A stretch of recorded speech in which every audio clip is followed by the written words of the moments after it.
Hello. It is about 30 kilometers in from my day. I think it's about 5:30 p.m. and the sun is kind of getting pretty low. I think you saw it there, yeah. And the last water source for the next good chunk is here. So I am stopping. I might camp, I'm not sure, but I'm definitely cooking a meal because I am just tired. I haven't had the best afternoon. I've just been feeling a bit flat. Kind of wondering why I'm doing this, even though it's been a really nice, pretty flat hike through sort of mixed terrain. This is the beautiful little green creek. If you can hear that. But yeah, you have some of those days where you're just thinking, what am I doing this for? Why am I walking thousands of kilometers? Especially with Anita not hiking with me now. Maybe it'll be easier when she leaves the country, but at the moment, I know she's in Sequoia National Park. We don't have reception. So I've been messaging her with the little Garmin InReach satellite device, but I don't think she has enough reception to be able to send a message back. And if she doesn't have Wi-Fi, she won't even get those messages because it's a Hotmail thing. Yeah, anyway, so I'm going to cook dinner, maybe stay here, maybe move on a little. I'm pretty tired. I'm hoping the food will perk me up a little bit and make me feel less crap. Yeah, it's funny, you think you have your bad days when it's raining or something. It's been just perfect weather, beautiful and sunny. I'm only 2 days into a 7 or 8 day stretch and I've got plenty of food and everything. I'm just having a flat day. But I will persevere. See you in a bit. This is my campsite for last night. It's right next to that little pretty water source that I think I videoed yesterday. There's a lovely little field out there. I didn't sleep very well. I even had some sleeping tablets. So I slept actually alright for the first 3 or 4 hours, but then just woke up and I was cold all night, even with all of my clothes on. So I've had a caffeine tablet, and hopefully my headache from my crappy pillow will go away, and I'll keep hiking. See you in a bit. Just found this ridiculously lovely sheltered spot. There's actually a really good view just over there, but this wall with its fabulous backrest is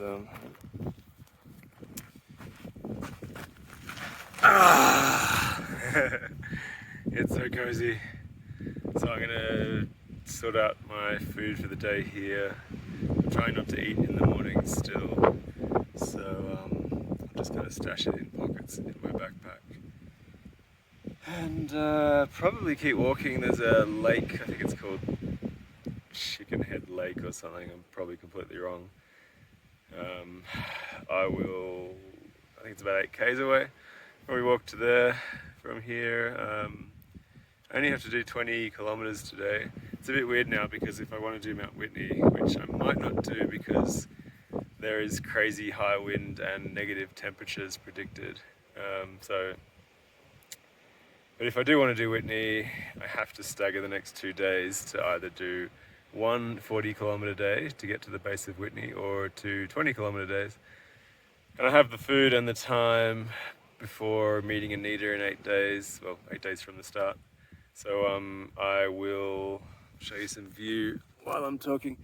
But I will skip Whitney if it is predicted as, I think it's 40-mile-an-hour winds, which is about 60-kilometer-hour winds at the top, and reaching a maximum temperature for the day of -3, I think, and that's the peak temperature.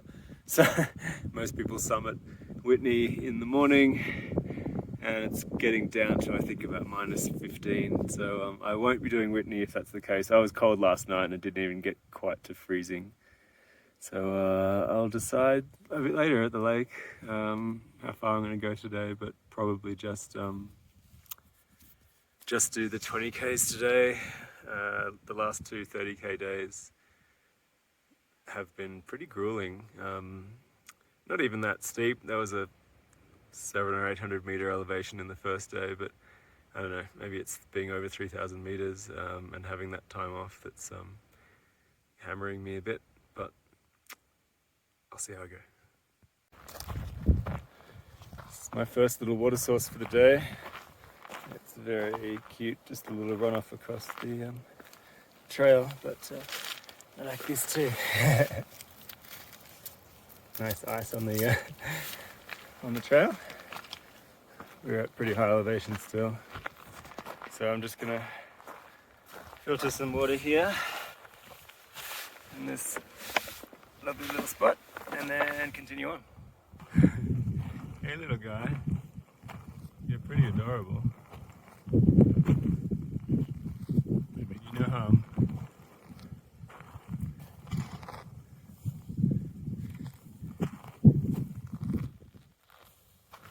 It's okay, I'm going to keep going.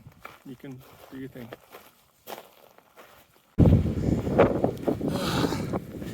Okay, just approaching the second water source for today. It's I think it's called Chicken Lake, which is pretty hilarious. Here it is. So I just met a little tramley that I'm going to hang out with for a bit because they're on the same schedule that I am as far as trying to avoid going up Whitney on Monday. So yeah, this is the group. There's a few of them. There's a couple more still coming. This lake's only about 200 meters off the PCT. So I think we'll spend some time here and have some food and just relax. I think we've only got another 5 or 6 Ks to go. I'll have to double check that, but yeah, before tonight's rest I'm only doing 20 Ks today. Chat in a bit. Hello. So it's about 5:30, maybe even 6. And while it was super lovely being down there by the lake, so I was basically just down here. I don't know if you can see the people down there. But about 20 minutes ago, I left there after spending 3 or 4 hours there, and it was only about, I think, 14 kilometers into the 20 kilometers I wanted to do. So spent a really long time with a really nice group of people, but that's the longest I've ever kind of had a midday stop. I actually even cooked dinner there at 4, ate that, and now I'm going to try and squeeze in 7 more kilometers to basically just a site further along, so that tomorrow will only be 20 kilometers and today will only be 20 kilometers, because the day after tomorrow is Mount Whitney. So that's going to be a huge 26 kilometer day to the highest mountain in America if I decide to do it. But I just thought pump out a few more kilometers quickly if I can and show you the lovely view, and I'll probably talk to you at the campsite.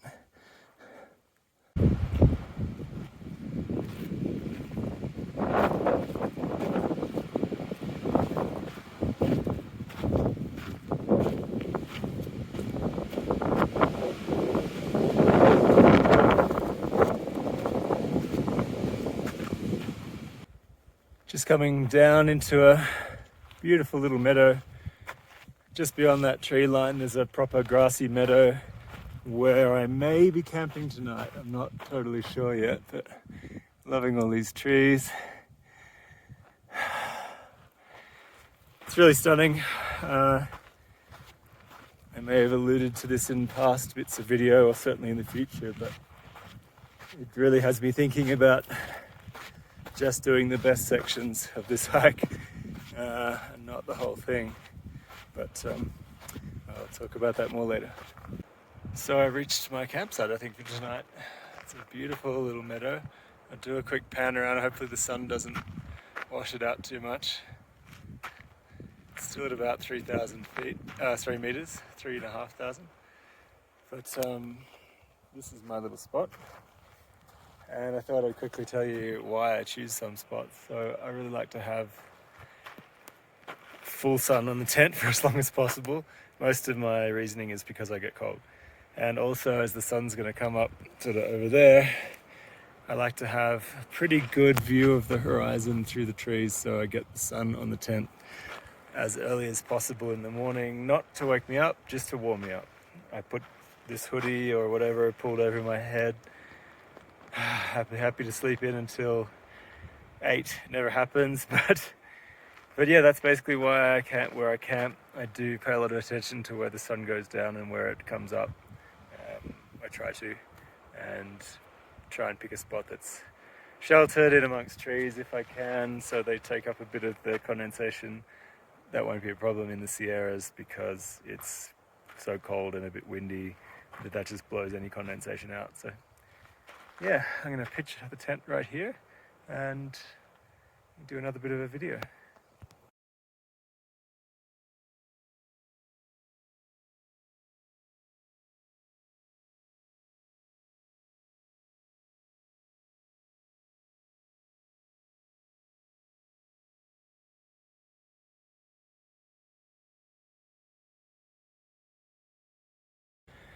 Okay, so I've been getting pretty cold at night.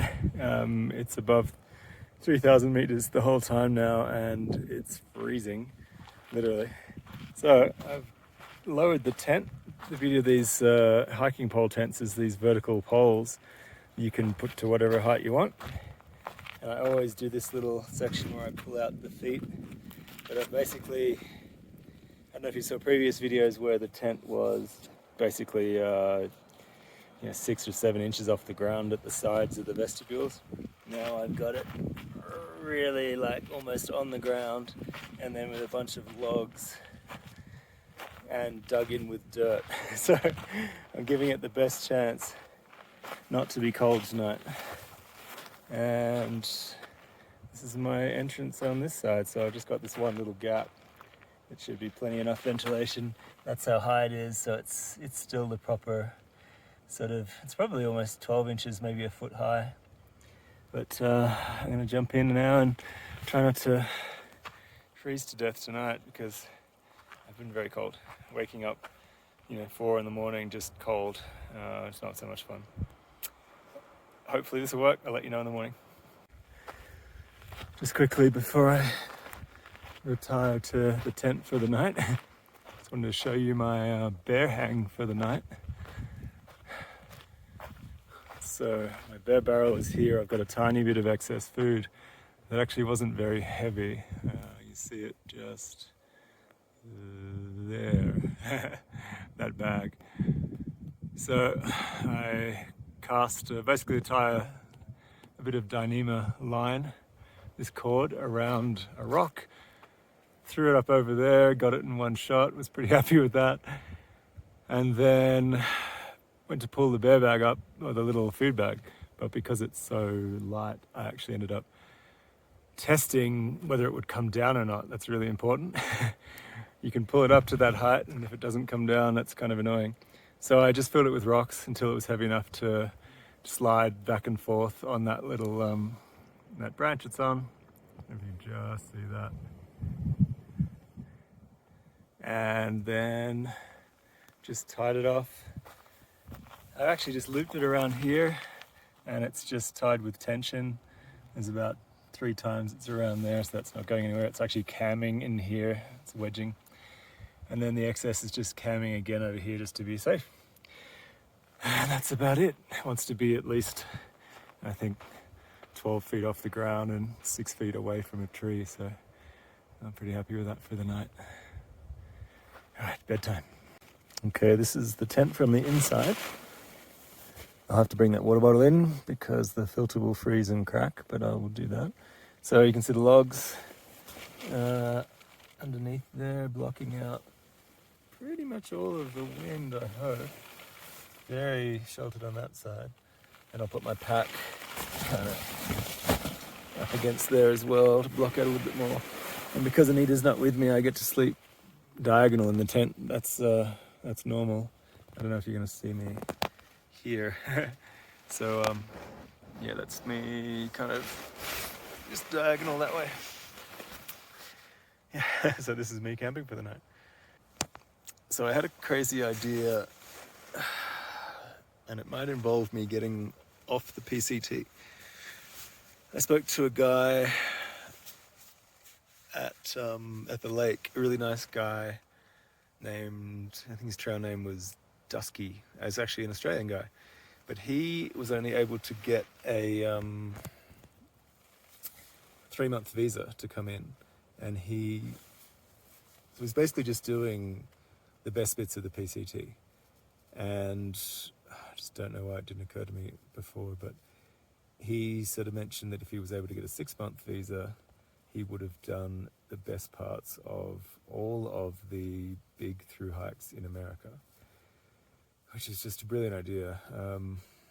I think mostly I got my mind set on the PCT because it's kind of a personal physical challenge.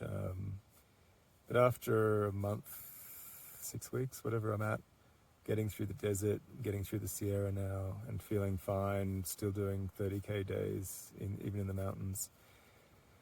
The general kind of rule here is that if you can do this much, then you can easily do the rest. It's basically just assuming you don't have any injuries and you have the time and the money. So I kind of feel a little bit like I have done a lot of the horrible bits that I wouldn't have liked to do. Like the desert really wasn't great. You probably saw the video.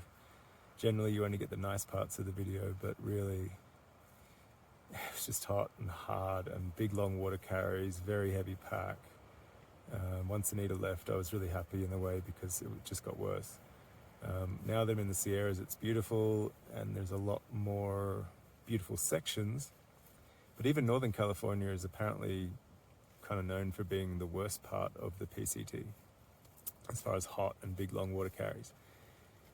And it just occurred to me that the main reason I wanted to travel here was for Anita to be able to see America and to travel with Anita because, because I want to, and doing these long sections without her, I find all I'm doing is just kind of going really fast and far. So I'm not meeting anyone because I'm not ever seeing the same people twice. I'm passing people, and that's not it's not a brag or anything. It's just because I'm trying to get back to Anita. So I'm just kind of doing what I have to do to get back and doing it in really short periods. So I'm not really involving myself in the community much. I think I would if she decided to go home, but then I just had the idea of, well, I actually want to be with her more than any of these strangers. And it's kind of my own ego, I guess, that I wanted to finish the PCT because I told everyone I'd started it. Well, that's what I was doing. I was going to do the 6 months, and it sounds really hardcore. But actually what I'd like to do is hike in America for 6 months with my partner, who's my best friend and has been for over a decade. So it just occurred to me, like, why don't I just do the greatest hits of all of the American through hikes? So I haven't put it to Anita yet, and you guys are the first to hear about it. By the time this is published, she'll have heard about it, but I'm going to run it by her because she's pretty close to getting ready to go home. Like, she'll probably do some more sightseeing and maybe go to Canada and maybe do a ferry trip in Alaska. But I think after about the next 10 days, maybe 15 days, I won't see her again. And when I'm hiking by myself, it's beautiful now that I'm in the Sierras and the mountains, but it's not the main reason I wanted to be here. I only really learnt about these big long through hikes a couple of years ago, sort of around COVID time, and I've done lots of big epic things in Alaska and around the world, and I don't need to tick this box so much. And if the PCT or any of these long through hikes is good for anything, is kind of getting clarity for things like that. And I think I would be happy doing the best parts of this trail in the best weather, and then flitting around the rest of America and doing the best parts of other, like the Appalachian Trail and the CDT. There's a bunch of other trails that have beautiful sections. And if we can cherry pick the best bits, still do 6, solid months worth of hiking, and then even go to Canada in the middle of their summer and do some beautiful hikes up there, I think the realization for me is that that would be enough to satisfy this kind of wanting to do this epic through hike. And it would be the best of both worlds because I'd get to do it with Anita. I guess her main problem is doing the distances. So, and not getting the rest in between, we could actually cut down our distances to just doing, 3 or 4, 5, 6, 7 section hike days at a time, and then stay in a hotel for 3 or 4 days and have a lot of showers and eat lots of yummy food and only do 20 kilometers a day. So I'm going to suggest that to her. I think I've got my head around the real reason I wanted to be over here doing this, and it actually isn't because I wanted to do the PCT, which is nice. So yeah, got some clarity. Really lovely to talking to these people at the lake earlier. I did a quick video of the lake, but I should have done a video of the people as well. They're all really nice. And they said really, there's a lot of ugly bits to go still, and a lot of ugly bits I've done. So I kind of wish I had this thought 6 months ago and maybe could have choreographed some fabulous classic best hits of all of the trails. So yeah, that's the new possible plan. I'll suggest it to Anita, and I might edit this video. You might not even see it. You'll never know, of course.